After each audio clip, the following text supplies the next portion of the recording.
امام شافعی فرماتے ہیں بڑی خاص چیز، وہ انہوں نے پہلے فرمایا کہ جو علائق ہیں، جو رکاوٹ بنتی ہیں، ان سے اپنے آپ کو صاف کرے۔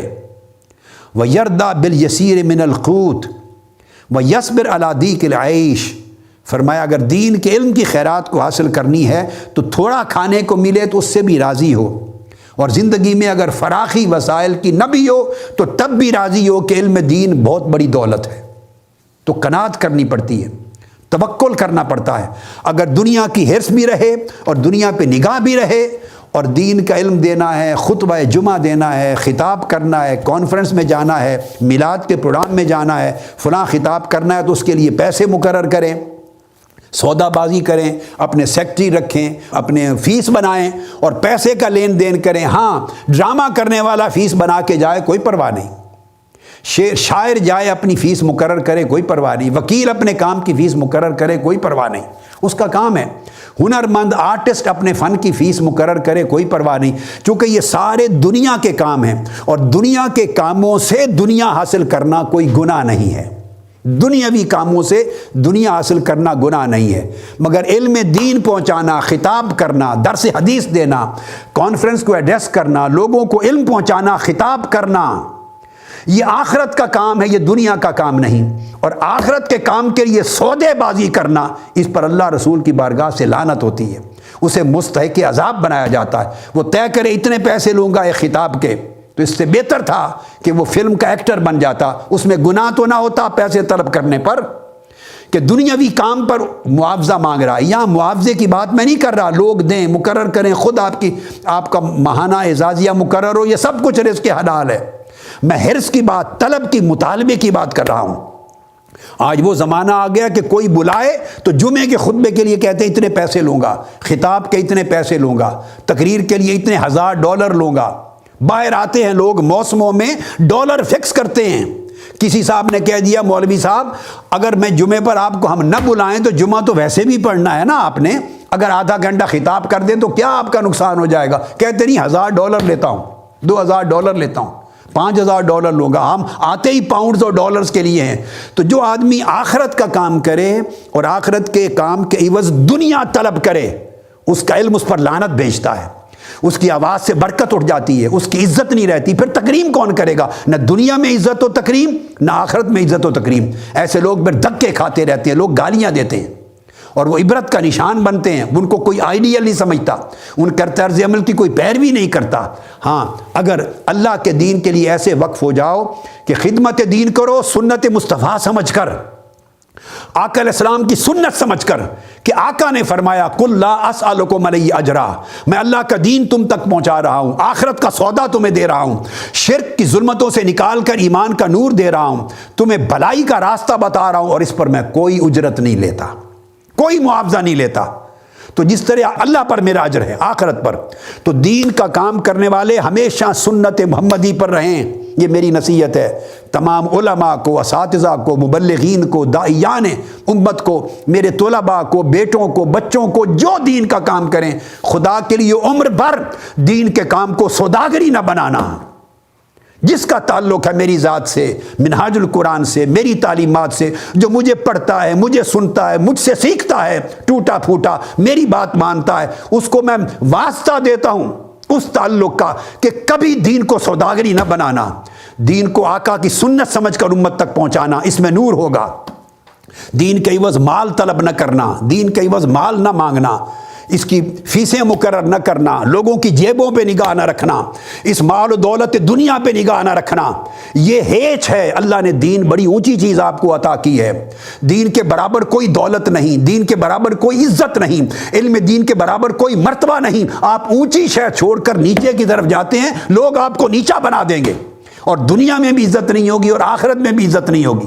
صحیح بخاری میں اللہ پاک نے فرمایا عالم کو اٹھایا جائے گا، یہ صحیح قدسی حدیث قدسی، آقا علیہ السلام نے ارشاد فرمایا کہ اللہ پاک ایسا فرماتے ہیں، اٹھایا جائے گا، عالم کو پوچھا جائے گا میں نے تمہیں علم دیا، تو نے کیا کیا؟ اس نے کہا باری تعالیٰ تیری خاطر میں نے لوگوں تک پہنچایا۔ اللہ پاک فرمائیں گے نہیں، تو نے مال و دولت اور دنیا کے لیے پہنچایا، تمہیں مل چکی۔ فرمایا جائے گا فرشتے کو پکڑو اسے اور اونھے منہ دوزخ میں ڈال دو، اس علم کی نہ عزت آخرت میں ہوگی نہ دنیا میں ہوگی۔ میرے ساتھی، میرے رفقا، میرے علماء، اساتذہ، طلباء، دین کی خدمت کرنے والے، میری نصیحت ہے اور میں درد مندانہ رو کے کہہ رہا ہوں، خدا کے لیے کھانے کو نہ ملے فاقہ برداشت کر لو، فرق نہیں پڑتا، مرتا کوئی نہیں۔ میں نے فاقے سے مرتا ہوا بندہ نہیں دیکھا، ایسے فاقے بھی نہیں آتے، اللہ پھر بھی دیتا ہے۔ فاقہ ملے، وسائل نہ ملیں، بڑی آسائشیں نہ ملیں، ہر چیز چھوڑ دو، یہ چھوٹی چیزیں ہیں، چھوٹی چیزیں ہیں۔ آقا علیہ السلام کی وراثت بڑی چیز ہے، حضور کا نائب ہونا بہت بڑا مرتبہ ہے، حضور کی خلافت پانا بہت بڑا مرتبہ ہے، علم محمدی کا وارث ہونا، حامل ہونا بہت بڑا مرتبہ ہے، فقیہ ہونا، امت کا رہنما ہونا بہت بڑا مرتبہ ہے۔ بھلے اس کے عوض فاقہ آ جائے، تنگی رزق آ جائے، مشکلات آ جائیں، پریشانیاں آ جائیں، یہ 4 دن کی بات ہے، ٹل جائیں گی، مگر علم محمدی اور وراثت محمدی جو مرتبہ دے گا، یہ دنیا میں بھی رہنا ہے اور قیامت میں بھی، آخرت میں بھی رہنا ہے۔ لہٰذا علم دین کو نہ بیچو، اس پر معاوضے طلب نہ کرو، پیسے نہ مانگو، مطالبہ نہ کرو، لوگوں کی نگاہوں پہ نگاہ نہ رکھو، ان کی جیبوں پر، بے نیاز بنو۔ علم دین بے نیازی دیتا ہے، اور جو بے نیاز ہوتا ہے اسی کو عزت ملتی ہے، اسی کو عزت ملتی ہے۔ اس لیے علم دین کا حاصل کرنا بھی اسی طرح اور علم دین کا پہنچانا بھی اسی طرح۔ امام شافعی فرماتے ہیں لا یطلب احد ھذا العلم بالملک وعز النفس فیفلح، فرمایا جو شخص طاقت، قوت، اقتدار اور عزت یا مال و دولت اور دنیا اور عزت طلب کرے اس علم دین میں اور اس طرح طلب کرے، فرمایا کبھی فلاح نہیں پاتا۔ ولیکن من طلبہ بذل النفس وضیق العیش بخدمت العلماء افلح، جس نے علم دین کو طلب کیا، اور یہی حکم آگے پہنچانے کا بھی ہے، وہ ذل نفس کو عاجز رکھ کر اور تنگی، معاشی تنگی رکھ کر اور علماء اور صالحین کی خدمت کر کر اس کو فلاح نصیب ہوتی ہے۔ تو علم کے اپنے آداب ہیں، اس میں اگر معاشی تنگی بھی آ جائے تو بندہ فکر نہ کرے، اللہ کے ساتھ اپنا علاقہ جوڑ لے، علم کے نور کے ساتھ خوش رہے۔ اگر اس میں وسائل، لوگوں کو نہ دیکھے، لوگوں کی گاڑیاں، کاریں، کوٹھیاں، آسائشوں کو نہ دیکھے، جتنا ادھر دیکھے گا پریشان ہوگا۔ وہ فضیل ابن عیاض کو دیکھے، وہ ابراہیم بن ادھم کو دیکھے، وہ جنید بغدادی کو دیکھے، وہ اویس کرنی کو دیکھے، وہ غوث العظم سرکار کو دیکھے، داتا گنج بخش حجویری کو دیکھے، فرید الدین گنج شکر کو دیکھے، خواجہ اجمیر کو دیکھے۔ آپ کے لیے آئیڈیل یہ لوگ ہیں، اے حاملین علم محمدی، وہ آئیڈیل نہیں ہیں۔ آپ کے لیے بڑے سلاطین ہیں، بڑے بڑے سلطان، مالدار لوگ آئے، پیدا ہوئے، مر گئے، لوگ ان کی قبروں کو بھی نہیں جانتے، اور 900 سال گزر گئے، داتا گنج بخش کی قبر پورے لاہور پہ، پوری دنیا پہ سلطانی کرتی ہے۔ بڑے بڑے سلاطین بنو عباس کے مر گئے، لوگ ان کی قبر کا راستہ بھی نہیں جانتے۔ سیدنا غوث العظم شیخ عبد القادر جیلانی، شرق سے غرب تک دنیا وہاں جاتی ہے۔ بڑے بڑے ہندوستان کے سلاطین آئے، سلطنت عمرہ، مر گئے، کوئی جانتا ہی نہیں کہاں مدفون ہے۔ خواجہ اجمیر، خواجہ غریب نواز، ساری دنیا کشاں کشاں کے در پہ جاتی ہے، فرید الدین گنج شکر کے در پہ جاتی ہے۔